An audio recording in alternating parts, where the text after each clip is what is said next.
pull up that lesson on your computer, go for it. If you want to get out your notebooks, that works too. All right. Is there anybody out there that's like really wants me to provide you with some printed notes? Sweet. All right, perfect. All right. I'm happy to do that though. All right. So what do we got going on here? What is this painting? What's that referring to? Nice job, Jackson. It is John Brown. All right. You've probably seen this one before. That is John Brown. It is a mural that was painted after the war, obviously. So this will relate to political and social catalysts. We'll talk a little bit more about John Brown in this lesson toward the end. All right, we're going to go all the way back to the late 18 teens during the era of the market revolution.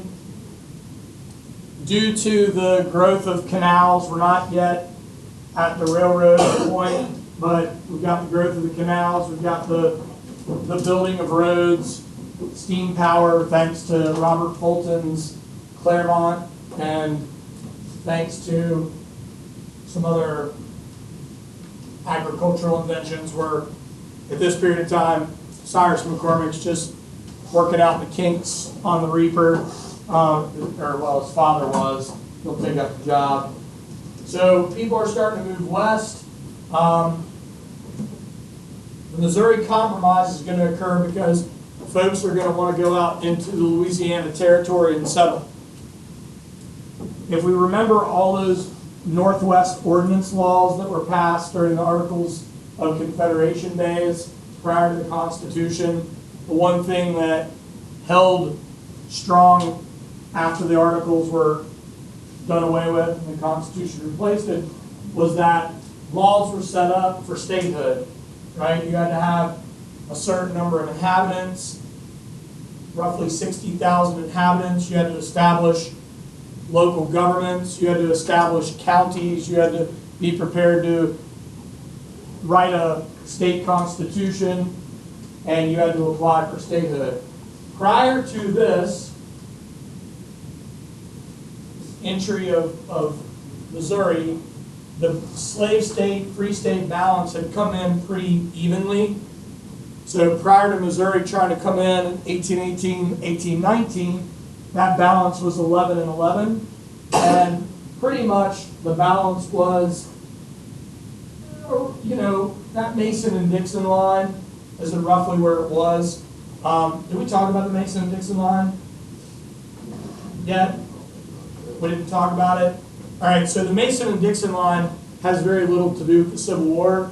Mason and Dixon were actually surveyors during the colonial period that surveyed the boundary between Maryland and Pennsylvania. So essentially everything sort of under that line or, along, another border beyond the Mason and Dixon would be the Ohio River Valley. Pretty much most of everything with the exception of Missouri, because Missouri kind of, is a bit above that and a bit below it, is going to come in as slave state. So Kentucky's entry as a state, Tennessee's entry as a state, Alabama, Mississippi, Florida, those states are going to easily enter in as slave states with a balanced free states coming in as a result of the Northwest Ordinance.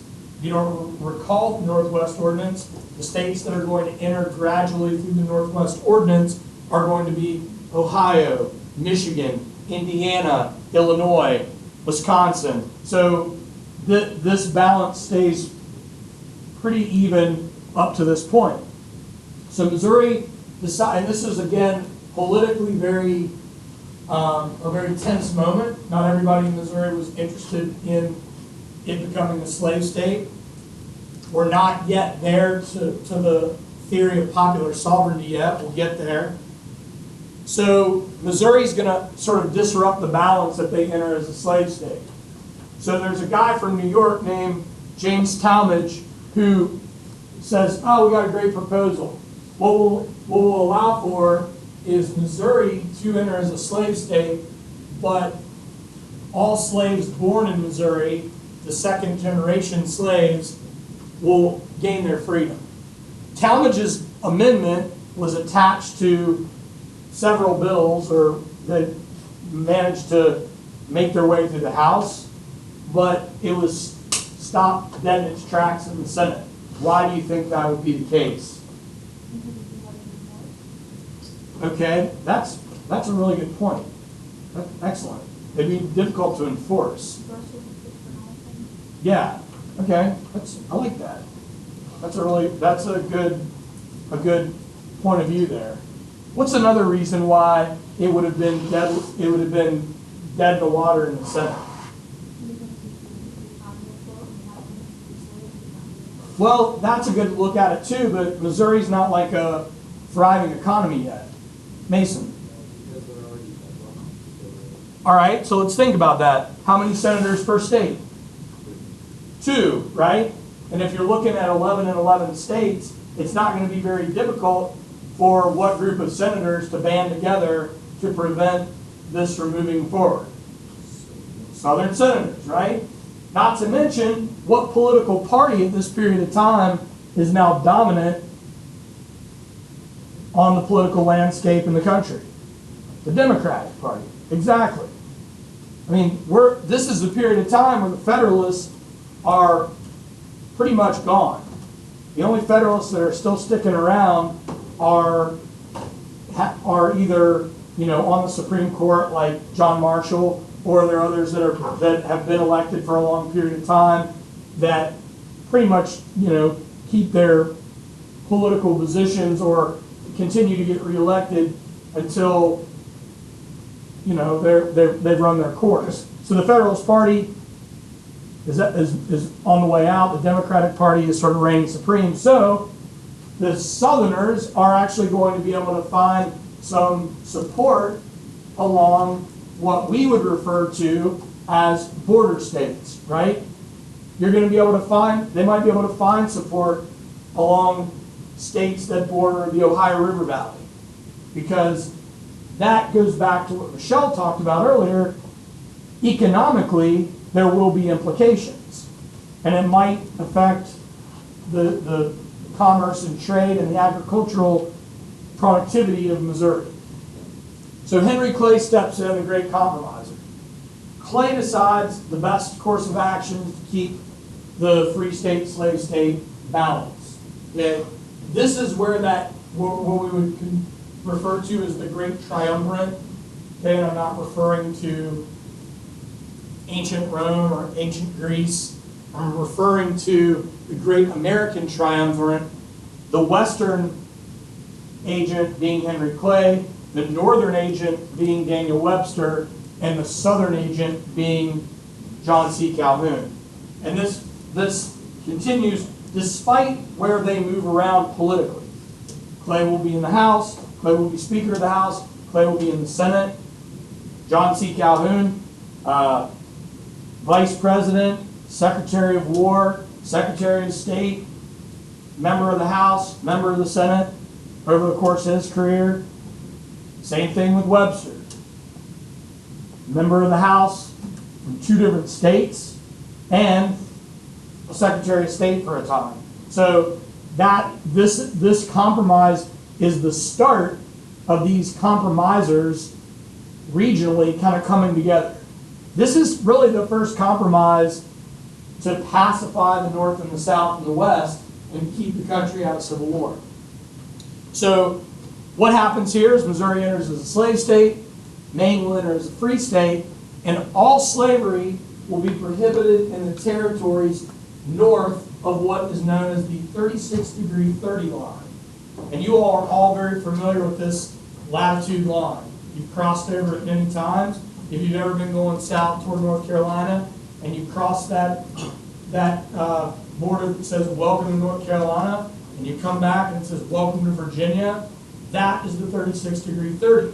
And that latitude line keeps going. The only thing that was going to, and again, I want your mind to travel to the Louisiana Purchase, and that's where we'll move next. So if we're looking at this map, I'm not referring to these ratified states here. I'm not referring to Virginia, Maryland, Delaware, or Kentucky. I'm referring to Missouri. Okay, so Missouri will be slave. All of this will ultimately be up for slave not territory, but when these states will come in due to the Missouri Compromise, this will give them the opportunity to become ratified slave states, and everything up here, all this Missouri territory is going to be up for free territory. Now, keep in mind, keep in mind, I like to point back to Jefferson. Jefferson, upon the Louisiana Purchase, believes it's going to take 100 generations to settle all of the land that had been gained in the Louisiana Purchase. But as we know, it's going to be just over 100 years before we have, from the time the Louisiana Purchase was made, 109 years later, all of the U.S. states continental U.S. states are ratified. Okay? So it's not going to take long for people to go out there and start to expand. And the issue on everyone's mind is slavery. Whether you owned a slave or didn't own a slave, people are wondering, is this going to spread west? Are we going to continue this institution? In my world, and in the world of a lot of educators, Thomas Jefferson is a very contradictory character in American history. Brilliant man, yes, but also an entanglement of contradiction. He's a man that owned and sold slaves and obviously wrote that all men are created equal and endowed by their creators. He had an internal struggle with this very issue, the issue that he made wealth off of. This quote was used in the Burns documentary in episode 1, and I think that it really hits the hammer to the head of the nail here when it comes to the issue of slavery, entangled in all of these political and economic decisions to keep the free state, slave state balance. Jefferson says we have the wolf by the ears, and we can neither hold him nor safely let him go. Justice is in one scale and self-preservation in the other. Andrew. At Monticello, I remember learning that he actually tried to grow maple trees because he wanted to reduce dependence on age of the native that was made by slaves. Yeah, that's very true. Yeah, I mean, the things that he was experimenting with at Monticello and beyond are pretty wild. That's a good point. It's fascinating. So he wanted to reduce dependence on cane, like sugar cane from the Caribbean that's made by slaves. That he wants to make himself. Well, I think it's ironic that his enterprise, his nail factory, didn't make any money, didn't really make much money, but the thing that did make money was the sale of slaves in and out of Monticello.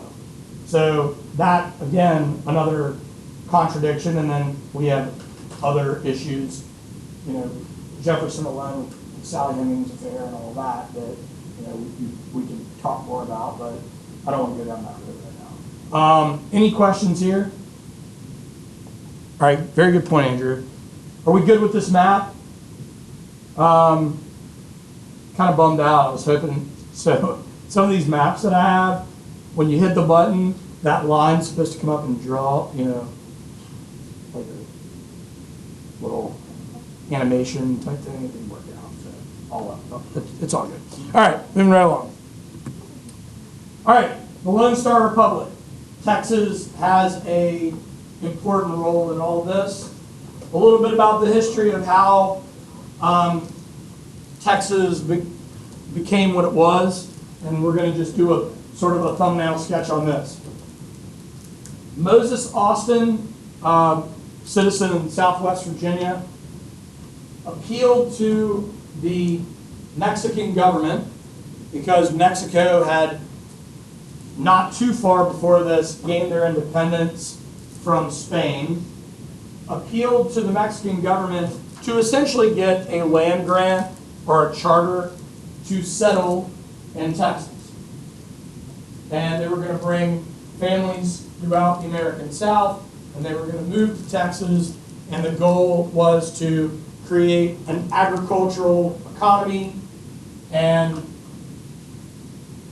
have some prosperity. You have to also realize that on the Mexican side of this, Mexico wanted settlers to come in. They wanted to be able to expand. Obviously, Tejanos, Mestizo, and Mexican citizens were living there, not to mention a number of Native American tribes in and around the region. Moses Austin does not live to see this through. His son, Stephen F. Austin, picks up the reins, pun intended, and takes a large party of families down to Texas. So they are nuclear families going down to settle and create a new life for themselves. But the Mexican government wanted the American settlers, and the way that Mexico was thinking about this, how do you think Mexico was thinking about this? Were they thinking that they wanted these people to become an independent nation? No. How do you think in your mind or do a little critical thinking here, what might the Mexican government and the leaders of Mexico think by giving these people a charter? What does that sound like? Right. They essentially want them to be a what? A colony, right? Excellent. So they got some ground rules, and those ground rules are: you follow Mexican law, you don't practice slavery, and you practice Catholicism. The Texans ignore all of that. So this is going to come to a head when the government changes hands and a new leader comes into power who is a military leader by the name of Santa Anna. Santa Anna wants the American citizens out. And in a meeting with the leader, Stephen F. Austin, Austin is jailed, and Santa Anna demands that arms be removed from Texas, basically what you would consider like a hastily created militia arsenal. All right? And if you look up there, that right there is representative of what Santa Anna wanted. He wanted the cannon, and he wanted the arms taken from the Texas militia at Gonzales. So an attack will ensue, the Battle of Gonzales. The Texans are going to fly that flag, come and take it, which I have here. And the very short Texas Revolution begins on October 2nd, 1835. This is a 6-month revolution. Pretty short, okay? The Texans are vastly outnumbered to the Mexican army, and they are going to win some battles outnumbered, but they are going to lose some significant battles outnumbered as well. The most significant of that would be the Alamo. I don't know if anybody's ever been down to San Antonio and they've seen the Alamo. I would encourage you to check it out. Go visit Texas. It's a beautiful state. Austin, San Antonio, 2 cities you should take an opportunity to visit. A lot of rich history there. The Alamo was not built for military fortification. It was not built for a military siege.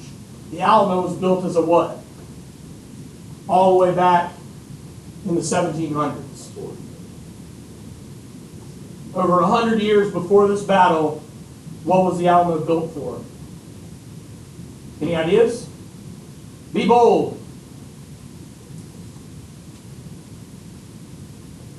If it's not built for battle, then it may have been built for what? Religion. Who said that? Nice. It was built for religion.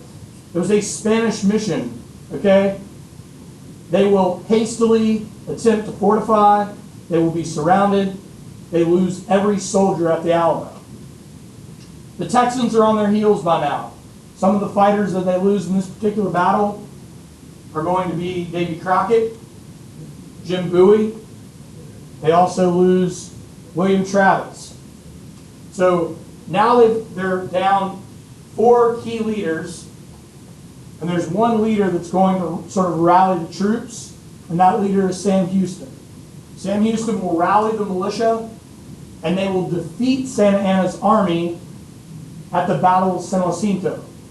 This particular battle, though, is one that's a little quirky because they defeat them by taking advantage of what tradition that the Spanish had brought to Mexico, the siesta. Also, at the time, the scouts that were supposed to, or the what we would call a picket line was non-existent, so the Texans were able to attack. Reluctantly, Santa Anna will sign a surrender, and the Texans will gain their independence. This occurs in 1836. So again, very short war. There's the Alamo, the surrender of Santa Anna to Sam Houston. This mural is a massive mural painting on the wall of the state capitol in Austin.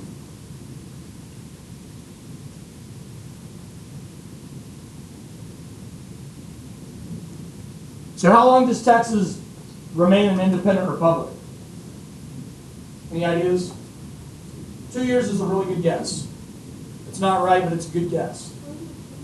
It's just under 10 years. It's 9 years. Okay? Yep, you're right. Good job, Mason. California is 2 years. California will become its own republic for a short time. All right.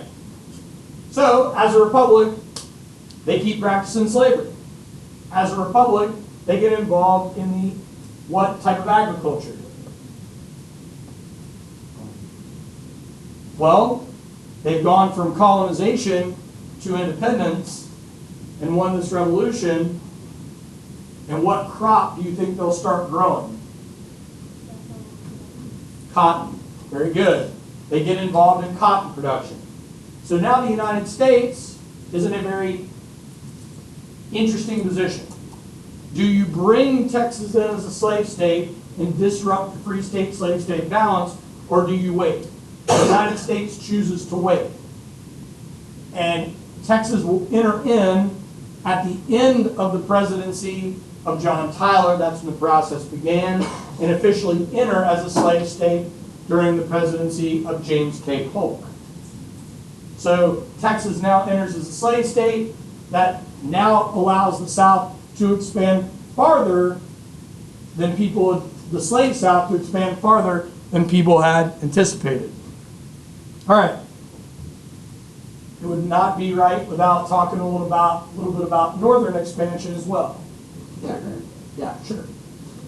Northern expansion, and I know the alarm's about to go off on me, but we're going to just talk about one more piece of expansion. You have 20 seconds. All right, I got 20 seconds.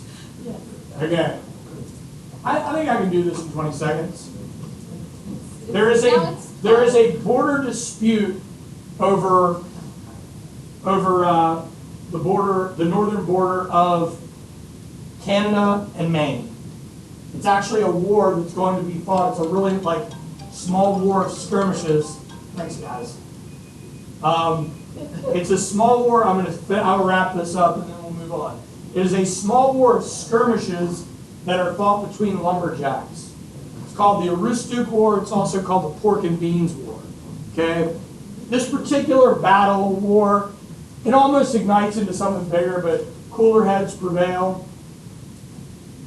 There is two significant individuals that are involved. The only cabinet member that did not resign or did not get removed from the death of William Henry Harrison to the entry of John Tyler as president is going to be Daniel Webster. And that's a pretty good one to keep around as Secretary of State. All right? Webster and Lord Ashburton are going to work out a deal to formally draw the northern boundary and border from Maine through the Great Lakes into Wisconsin and Minnesota. This is tremendously important in relation to the Civil War. And the reason for this is it's going to expand the border, and it's going to allow the Union to acquire what as a result? What might that northern border expanding from up to Maine, along the St. Lawrence Seaway, into the Great Lakes, and along that northern border of Wisconsin and Minnesota and Wisconsin, allow the Union to ultimately maintain? Mason? Good. Access to really key waterways. It also leads to the growth of the city of the cities along those waterways, notably what major city on Lake Michigan? Chicago? Somebody said Detroit. Detroit is growing, but it'll have its boom time will come later. But what else is going to be obtained as a result of this particular treaty for the Union? Unbeknownst to these individuals brokering this deal just under 20 years before the war begins, 19 years before the war begins. What's going to come out of the regions of this area? This great northern region. I know you guys know this. Speak up. I hear people whispering it. What are you going to say, Donovan? You're on the right path. Iron. Okay? Iron. Lumber. Resources. Resources to fuel the Northern War Machine are obtained as a result of this brokered treaty. Okay? Y'all have any questions? Cool. I know that a lot of this seems like it might seem a little over the top to go back to a lot of these brokered deals, but the way these land acquisitions take place, I want to hit on these land acquisitions because these land acquisitions are going to give access to transportation and access to resources and also access to individuals, access to people, common citizens, common soldiers that are going to be a part of this war. All right, good job, guys. We will pump the brakes.